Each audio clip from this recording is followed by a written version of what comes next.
Oke guys, buat dapetin sertifikasi dari Drone Fasi, lo harus nyiapin KTP sama pas foto 3x4 nih, latar biru ya. Tuh, ya. Oke, itu aja persyaratannya guys. Kita siapin ya. Yuk, stop recording.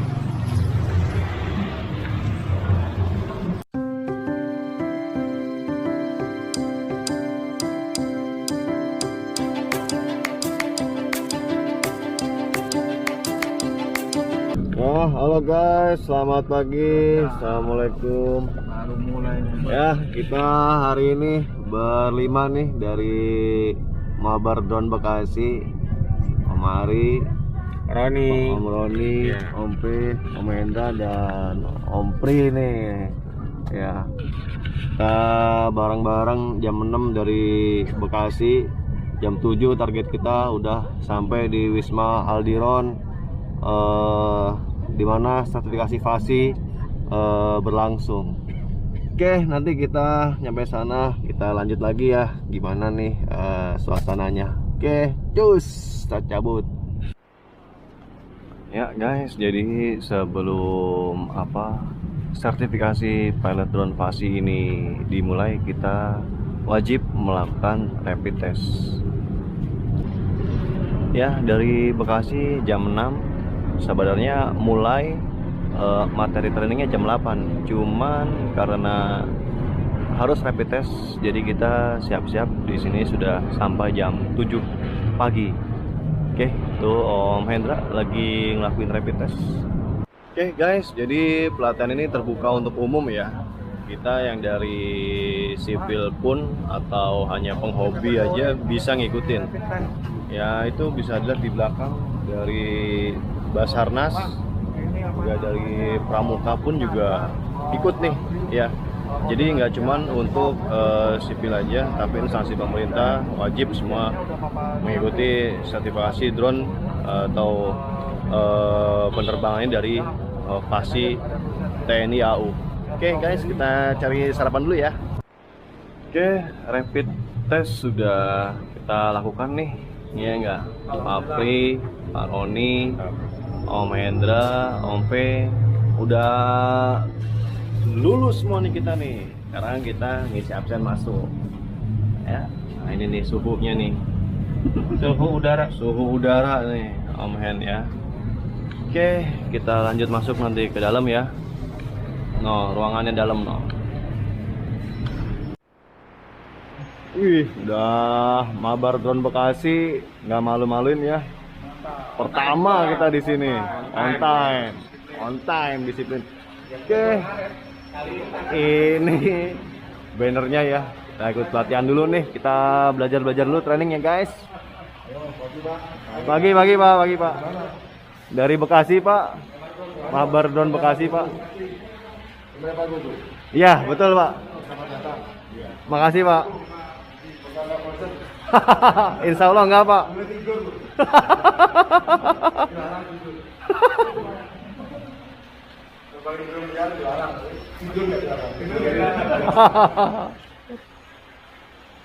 Dari Februari 2018 dan sekarang November 2020 yang nomor 31. Seingat saya kita tuh nomor 34 atau 35. Saya ada lupa di sini. Saya di sini ada yang beberapa yang saya nggak catat. Tapi yang terakhir adalah kita berhenti pada bulan Maret 2020 terakhir BPN 85 orang, kemudian Maret, April, Mei, Juni. Oke guys, udah break, makannya enak, pakai ayam goreng, terus juga pakai sayur asem. Gimana Om Hen setelah ngikut rasanya pengen tobat kita Om Hen ya? Ternyata selama ini kita banyak menyalahi aturan. Banyak menyalahi aturan tuh. Iya, ada Contohnya? regulasinya. Jadi ternyata terbangin drone itu juga dapat mengganggu keselamatan penerbangan aviasi ya. Betul, satu itu. Iya.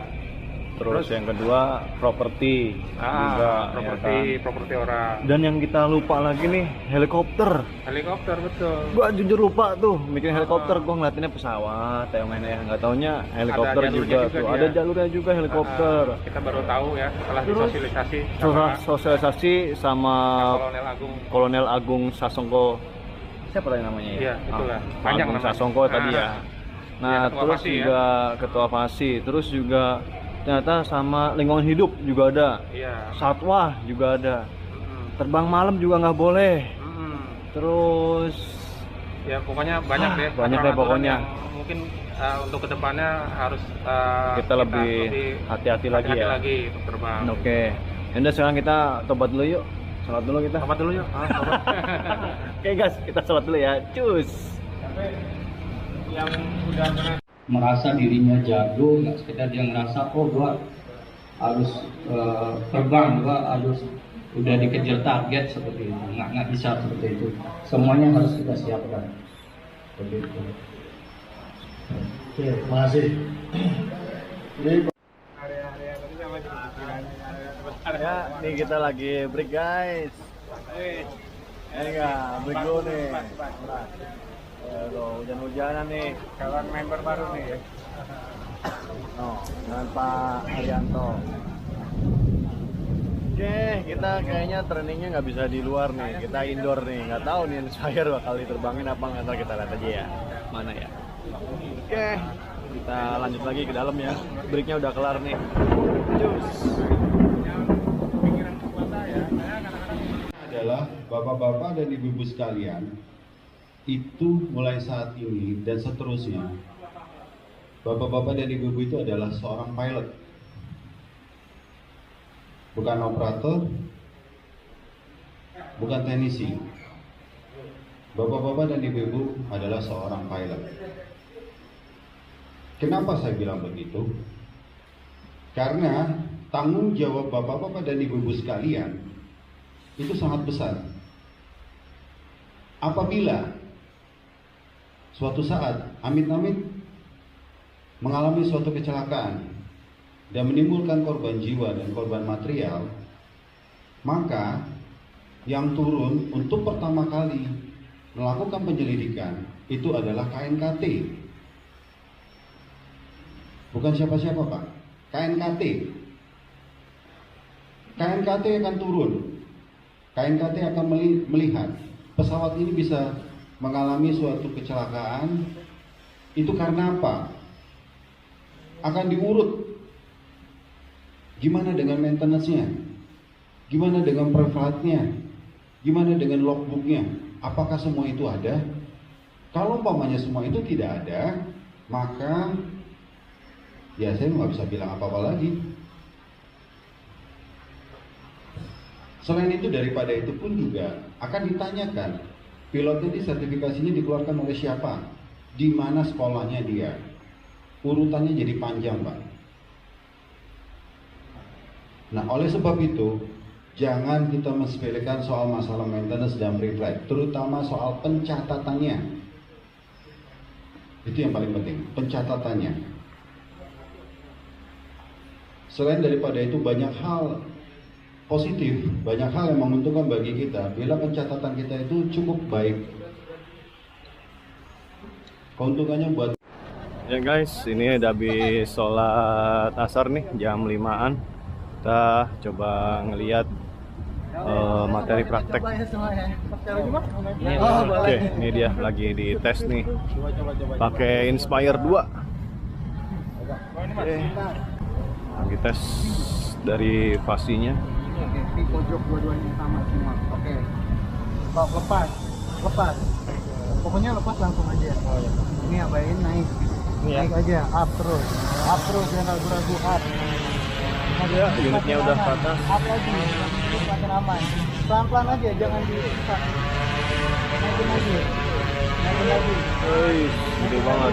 Naikin lagi, good. Pelan-pelan ya, Stop, pokoknya intinya naik. ya. Maju. Oke, good. Terus. Wih, Stop, dia pelan-pelan meluncur. aja. Pelan-pelan aja. Oke, naik lagi. Naik lagi. Oke, baterai 50. Ayo Sabtu Minggu latihan kelewat. Oke, terus naik lagi. Pelan-pelan aja, jangan disentak. Pelan-pelan. Nah, pertahanin speednya. Oke, stop. Maju lagi, manuver kanan kiri pelan. Ya intinya smooth ya guys, nggak usah disentak-sentak cluenya tuh. Apa? Nyetir kamera apa lihat ini? Sebenarnya harusnya ke kamera, tapi kalau kita dua remote, yang satu benar-benar ke drone dan yang satu untuk fokus untuk ngambil gambar. Ya, makanya bagusnya kalau untuk Inspire ini 2 remote. Karena sayang kalau kelebihannya fiturnya kita nggak fungsiin kan. Oh 2 remote ya butuhnya? Bisa 2 remote ya? Kalau Inspire Bisa ya? bagusnya sih 2 remote om. Oh 2 remote ya? Iya. Karena kan Satu biar framingnya juga fokus. bagus. Oh iya. Yang si pilotnya juga fokus ke drone. Ada navigatornya lah istilahnya ya. Betul. Jadi obstacle juga lebih Obstacle aman. benar. Iya, kamera itu ya? Guys, Oke, ini pastinya udah kasih info ya. Baterai aman. Baterai aman. Ya, nanti sekarang kita arahin lagi ke jam 12. Pokoknya kalau landing itu arahkan kameranya itu ke arah jam 12 kita menghadap ke sana. Hijaunya di belakang. Lagi terus. Biar nggak miss orientasi. Oke, sekarang kita landing di sana. Sekarang mundur. Mundur terus. Oke, guys. Abain kanan, abain ini mulai aja ke bawah terus. Terus nanti mas besok aja kita mundur. Oke, terus. Oke, kita mau proses landing. Stop. Pakai throttle down. Oh, stop, bukan putar. Arahin lagi ke jam 12. Belok. Arahin lagi ke jam 12. Oke, kiri. Arahin lagi kiri, kanan udah maju. Terus, pelan-pelan aja. Stop. Turunin. Udah terjauh guys. Dia mau landing guys. Ya, tengah-tengah parkiran Wisma Aldiron. DJI Inspire 2. Oke, semoga aman guys. Guys, mantap dia landing.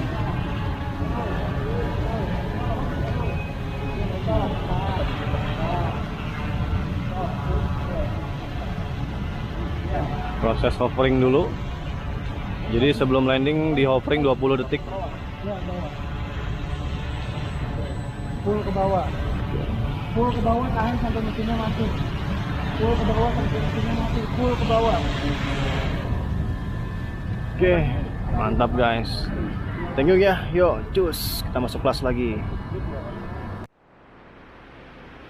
Roda mendarat dengan landing gear-nya. Namanya landing gear itu gear gigi, landing gigi mendarat. Landing gear itu adalah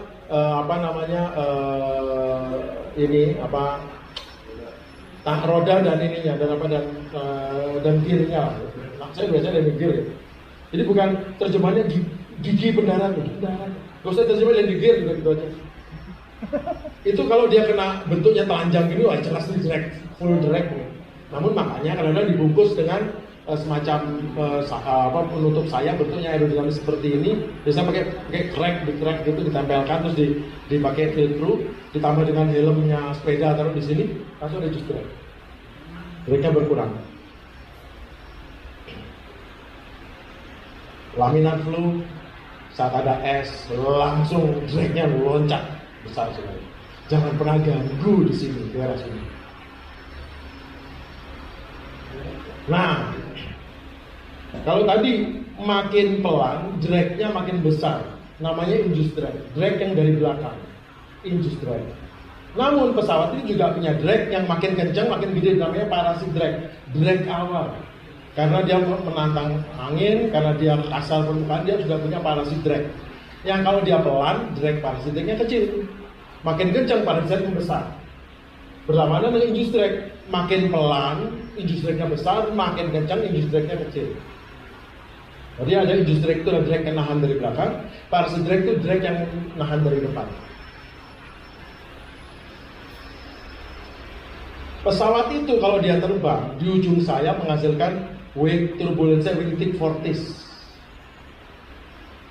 Dan ini bisa berkilometer-kilometer jauhnya.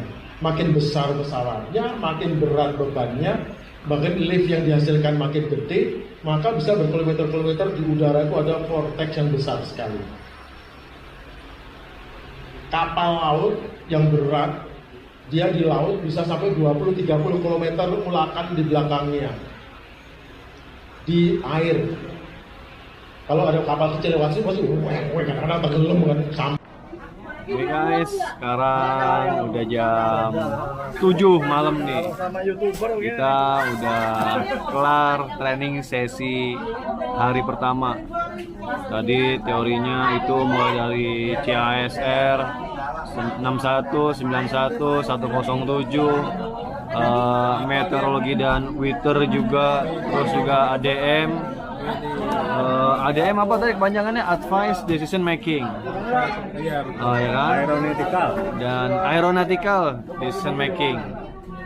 Jadi ada juga tuh sikap-sikap yang harus dihindari, arogan lah segala macam, terburu-buru. Nah ini besok ujiannya. Sekarang kita belajar nih tuh, Mendra aja belajar tuh. Padahal tadi udah sering ini tuh pabrik ya kan, Belajar awan. iya, sama kompe. Belajar awan kulum-kulum. Kita juga udah nulis semua catatannya, kita rekam bro, udah niat banget mau jawab yang bener ya biar nggak malu-maluin. Ya udah kita sambil makan rembukin dulu ya, ini rahasia. Makanya ikut latihannya, ikut trainingnya biar tahu semua ya. Cus, nggak asal terbang. Nah, udah kelar nih kita, ya kan? Belajarnya udah kelar. Kita udah makan. Sekarang waktu kita cabut. Yaudahlah, kita cabut dulu ya. Udah jam 8 nih, kita satu jam nongkrong di mari. Nah, kita cus, kita cabut, guys. Tunggu vlog gua besok mengenai latihan hari kedua. Oke, lanjut ya. Yuk, cus. Jika awan kabut atau embun terbentuk. Oke guys, assalamualaikum warahmatullahi wabarakatuh. Kembali lagi di channel YouTube saya, Ari Widasworo. Pada vlog kali ini saya ingin membuat summary mengenai sertifikasi pilot drone yang diselenggarakan oleh FASI dan TNI AU. Jadi yang pertama kalian harus menyiapkan 5 hal ya. Fotokopi KTP, pas foto 3x4 latar biru, terus juga SKCK, lalu medical check up, lalu map merah. Nah, untuk SKCK dan medical check up ini sebenarnya sih bisa nyusul, tapi bagusnya kalian prepare jauh-jauh hari, seminggu atau 2 minggu lah sebelum membayar sebesar 1,3 juta. Karena agak lama, jadi harus kalian persiapkan sebelumnya ya. Dan kalian tahu nih, kalian ini fisiknya sehat atau enggak, terus juga bebas COVID atau enggak. Soalnya takutnya nih udah bayar, ternyata dinyatakan positif COVID-19, jadi nggak bisa ikutan. Karena pada hari pertama jam 7 pagi diselenggarakan rapid test. Terus yang kedua juga kalian istirahatnya harus cukup ya, karena dari pagi sampai malam kalian benar-benar teori dulu di ruangan, dan slide presentasinya pun isinya sebagian besar bahasa Inggris. Jadi kalau bisa Anda memiliki pengetahuan bahasa Inggris yang cukup baik lah ya. Kalau misalkan enggak ya jatuhnya juga ngantuk, udah istirahatnya kurang, slide-nya bahasa Inggris, ya udah deh, kombinasi yang pas untuk ngantuk tuh ya. Jadi harus disiapkan itu. Terus juga materi-materinya itu pada hari pertama CASR 61, CASR 91, CASR 107. Di CASR 61 dan 91 itu lebih kepada Civil Aviation Safety Regulation untuk general ya. Jadi seluruh benda yang diterbangkan di udara itu ada peraturan internasionalnya. Jadi lebih membahas ke situ. Lalu di CASR 107 sudah mulai tuh masuk ke pembahasan drone. Dan juga ya banyak-banyak hal juga di drone ini ya. yang ternyata pemerintah mulai sadar bahwasannya drone ini harus diatur karena agar tidak terjadi hal-hal yang tidak diinginkan ataupun kalah dengan pihak-pihak yang tidak bertanggung jawab. Jadi otomatis pelatihan ini pun diselenggarakan untuk mengantisipasi kerugian-kerugian tersebut. Oke, lalu habis itu ada ADM, Aeronautical Decision Making. Jadi bagaimana memutuskan apakah kita layak terbang saat itu atau enggak, ya. Terus juga sifat-sifat hal apa yang harus kita hindari sebagai PIC, Pilot in Command. Oke. Terus habis itu juga dibahas oleh Kolonel Agung Sarki Sasongko Jati mengenai aerodinamika, bagaimana sebuah pesawat itu bisa terbang, lalu apa aja sih hal-hal yang mengakibatkan drone itu jatuh, lalu pada sore hari mau pulang dibahas mengenai meteorologi, weather, dan awan-awan, jenis-jenis awan. Oke, pada akhir acara dibagikan baju nih untuk hari kedua prakteknya. Nih ya bajunya. Sorry. Nah, ini remote pilot ya, remote pilot Fasi. Oke. Untuk dipakai di hari kedua praktek. Jadi pada sore hari ketika mau pulang ya, Pak Agung Sarki juga memberikan clue-clue soal-soal nih ya, untuk materi tes di hari kedua. Makanya sebelum pulang kalau bisa kita bahas dulu, jangan langsung pulang, karena kalau udah pulang itu pasti ngantuk atau gimana, nggak akan belajar. Nah, soal-soalnya apa aja nih ya kan, clue-cluenya nih saya kasih tahu clue-cluenya aja ya, garis besarnya. Jadi ada 30 soal, itu pilihan ganda sih, dan dia pun ngasih cluenya nih. Misalkan awan, kabut, embun itu terbentuk kondisinya seperti apa. Lalu misalkan baterai itu kita ngikutin rekomendasi siapa. Lalu pengaruh alkohol pada manusia seperti apa. Lalu misalkan kita terbang ngecek tower di dalam hutan, kita izinnya sama siapa. Terus juga kenapa pesawat bisa terbang, ada rasio apa di sana. Terus cuaca ini suka berubah, apa sumber energi yang mengakibatkan perubahan cuaca tersebut. Lalu apa saja sih risk management di aeronautical decision making. Terus apa lagi ya? Oke, apa artinya uncontrolled airspace? Lalu berapa kelas yang dibagi di udara? Ada kelas A, kelas B, kelas C, kelas G, dan lain sebagainya. Terus juga ketika pesawat berhadapan itu bagaimana bahasanya, dan banyak lagi lah tuh cluenya ya. Oke, itu aja closing atau summary dari saya untuk hari pertama pelatihan sertifikasi pilot drone dari Fasi TNI AU. Oke, selamat menyaksikan ya, tonton sampai habis. Please klik like, share, and subscribe-nya. Mohon terus dibantu channel YouTube saya ya. Oke, yuk, assalamualaikum, sukses ya.